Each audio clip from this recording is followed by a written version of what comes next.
baper, tapi berkarakter. Itu tema yang sangat bagus buat muda-mudi untuk membangun sebuah karakter seperti Kristus, di mana kita waktu muda adalah dibangun karakter kita, dan kita nanti setelah berumah tangga kita akan lebih mengerti apa maksud dan rencana Tuhan di dalam hidup kita. Untuk mendukung tema kita pada malam hari ini,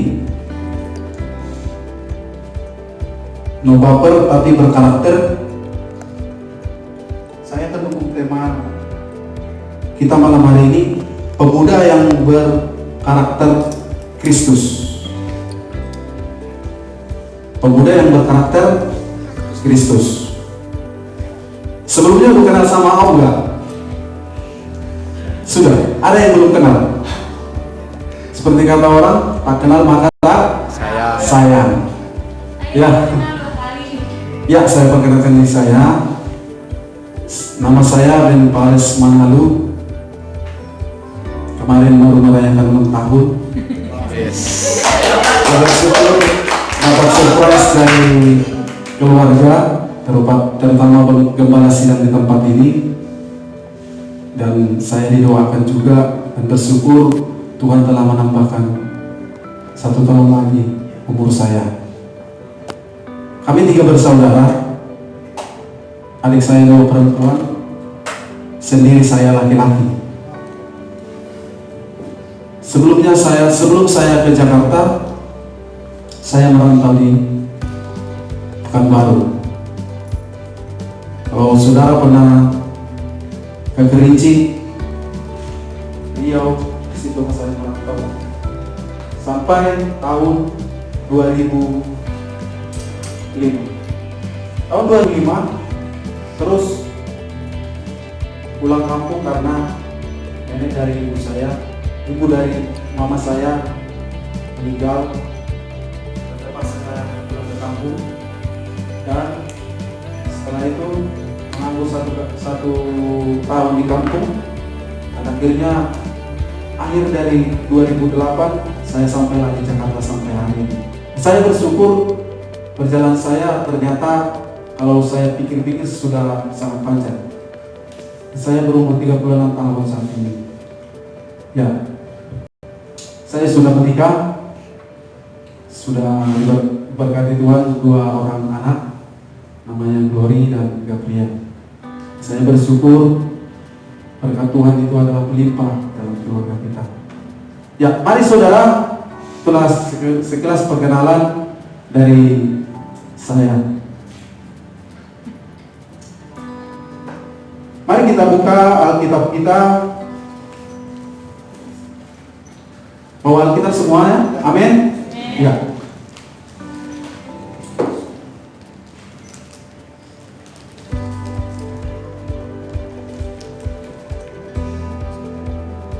Mari kita buka Alkitab kita, 1 Timotius 4 ayat 12. Saya akan bacakan buat saudara. Janganlah seorang pun menganggap engkau rendah karena engkau muda. Jadilah teladan bagi orang-orang percaya dalam perkataanmu, dalam tingkah lakumu, dan dalam kasihmu dan kesetiaanmu, dan dalam kesucianmu. Ya. Firman Tuhan ini disampaikan oleh Rasul Paulus kepada Timotius dan dia mengangkat Timotius menjadi muridnya. Siapakah Timotius, saudara-saudara yang dikasihi Tuhan? Timotius adalah orang yang sangat saleh, dan dia dari kecil sudah mengenal apa itu hukum-hukum daripada firman Tuhan. Saudara-saudara yang dikasihi Tuhan, ketika dia ketemu sama Paulus dan dia yang akan menjadi muridnya, saudara-saudara yang dikasihi Tuhan, Timotius adalah sangat muda. Dia masih kecil, tapi sudah tahu apa yang harus dilakukan untuk melayani Tuhan. Bahkan saudara-saudara yang dikasihi Tuhan, Paulus saking dekatnya dia sama Timotius, Paulus mereka menjalin hubungan seperti bapa dan anak. Amin saudara. Iya. Demikian juga kita saudara-saudara yang kasih Tuhan. Bagaimanakah hubungan kita dengan Tuhan untuk menjadi teladan dan mempunyai karakter seperti Kristus? Itu yang disampaikan oleh Paulus, saudara-saudari kasih Tuhan kita Yesus Kristus. Sebelum kita membahas tema kita malam hari ini ialah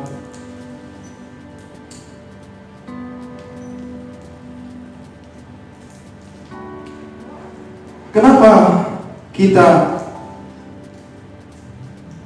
harus menjadi teladan dan mempunyai karakter Kristus, saudara-saudara yang kasih Tuhan.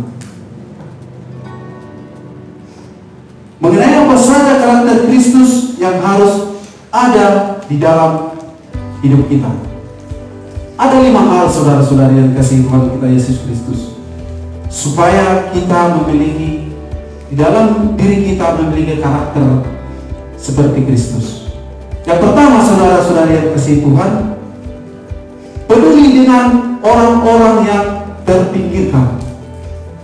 Seperti apa orang-orang yang terpinggirkan itu saudara?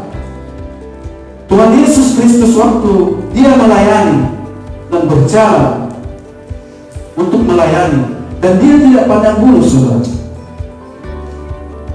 Mau itu penyakit kusta, mau itu orang miskin, mau itu orang kaya, Tuhan tetap bergaul dengan orang-orang tersebut. Mau pemungut cukai sekalipun. Sementara pemungut cukai adalah dihormati atau disegani pada waktu itu. Tapi Tuhan bergaul dengan orang tersebut. Bagaimana dengan kita saudara-saudara? Apakah kita peduli untuk orang-orang yang terpinggirkan tersebut? Jangan kita bantu dengan materi saudara. Minimal kita mendoakan mereka supaya mereka juga teroleh berkat Tuhan. Amin saudara. Iya, itu saudara. Yang kedua saudara, kalau mau dicatat biar lebih mengerti dan tidak lupa. Amin. Ya. Yang kedua saudara, kenapa harus ada karakter Kristus di dalam hidup kita? Yang kedua, kejujuran. Ini yang sangat-sangat penting saudara-saudari yang kasih Tuhan.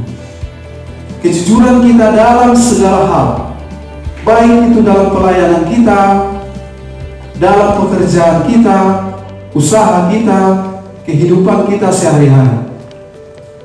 Kita harus jujur saudara-saudari yang kasih Tuhan. Begitu juga Kristus, dia sangat jujur. Dan tidak ada tipu daya dalam mulutnya.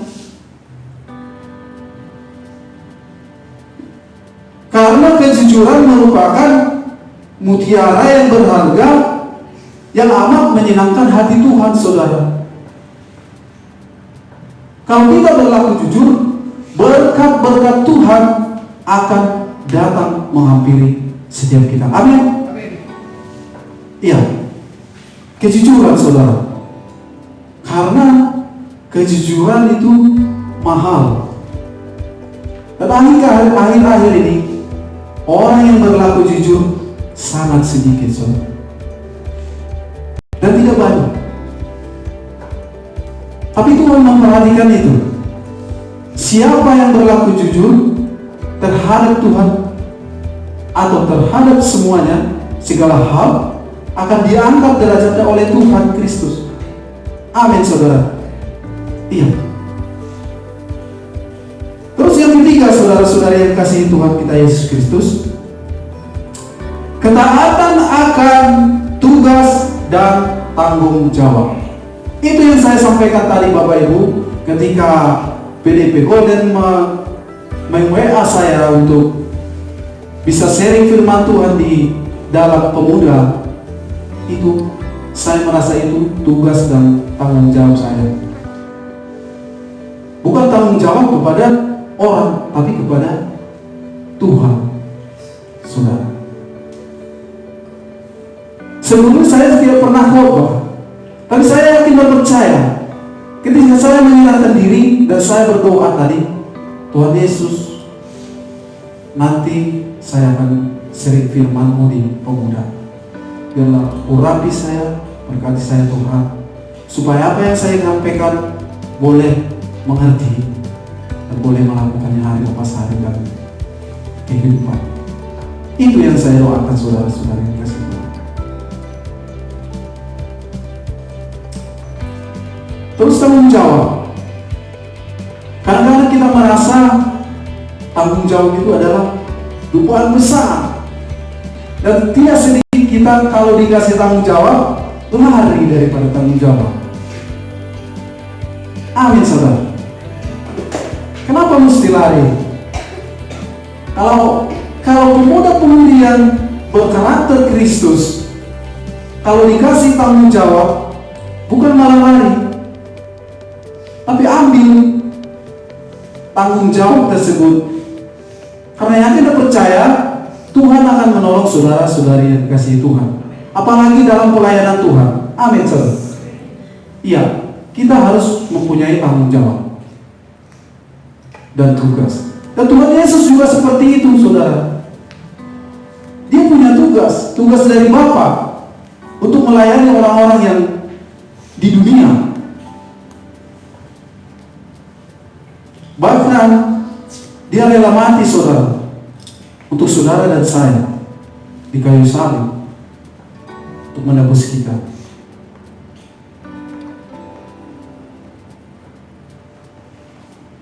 Terus yang ketiga, terus yang keempat ialah menunjukkan kasih-Nya kepada semua orang.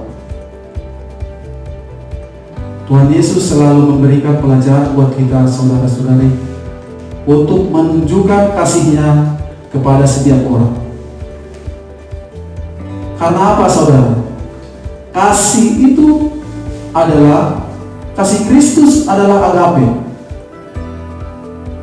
kasih yang tanpa syarat. Mau siapa saja Tuhan kasih. Orang berdosa kah dia, orang suci kah dia, Tuhan akan mengasihi. Amin saudara. Iya.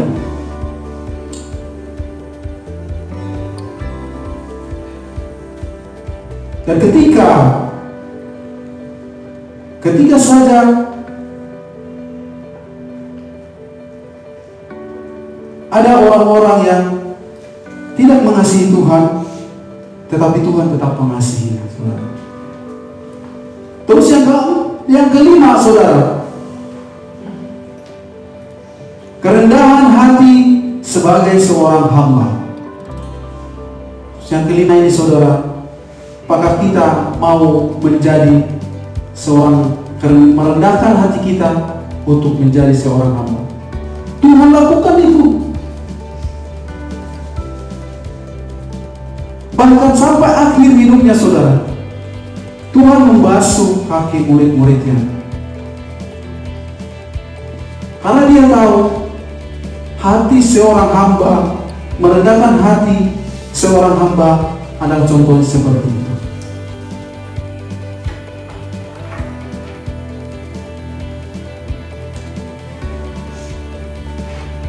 Terus Tuhan juga rela mengorbankan nyawanya.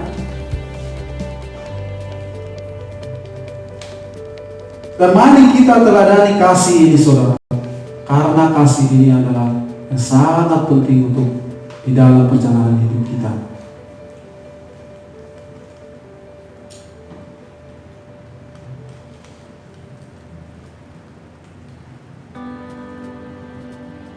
Mari kita baca ayat firman Tuhan 1 Petrus 5 ayat 6.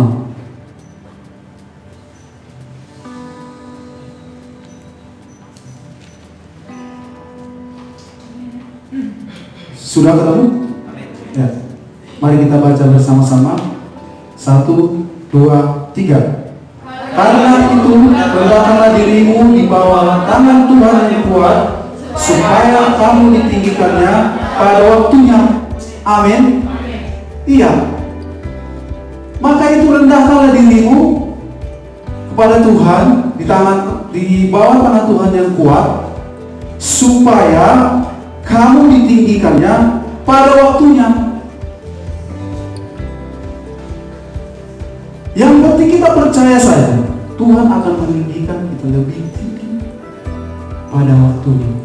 Pada waktu Tuhan, bukan waktu kita. Karena waktu kita adalah tidak seperti waktu Tuhan. Beda sekali saudara-saudari yang kasih Tuhan.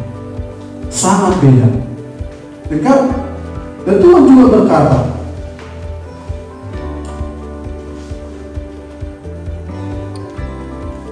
dan Tuhan tidak akan pernah gagal menepati janjinya, sebab Dia tidak pernah gagal.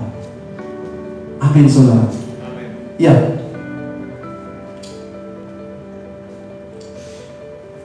Untuk penutup buat kita,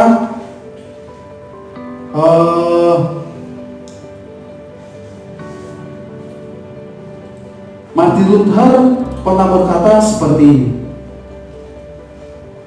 I reckon that give nothing, cause nothing, and suffer nothing, is worth nothing. Yang artinya, saudara, mengikut Yesus harus siap bayar harga tanpa menyangkal diri dan pikul salib. Kekristenan tidak berarti apa-apa. Mari kita, saudara, berusaha untuk menjadi pemuda yang berkarakter Kristus. Berikan kemuliaan buat kita. Ya. Mari kita bangkit berdiri. Kita bersatu di dalam doa.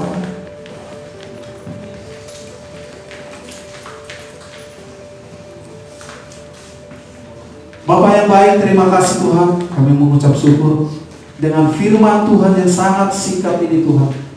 Biarlah kami boleh mengerti satu dengan yang lain, Tuhan Yesus. Dan kami, Tuhan, boleh dengar-dengaran dengan Engkau, Bapa, supaya setiap apa yang Kau sampaikan, Tuhan, menjadi kekuatan di dalam hidup kami, Bapa.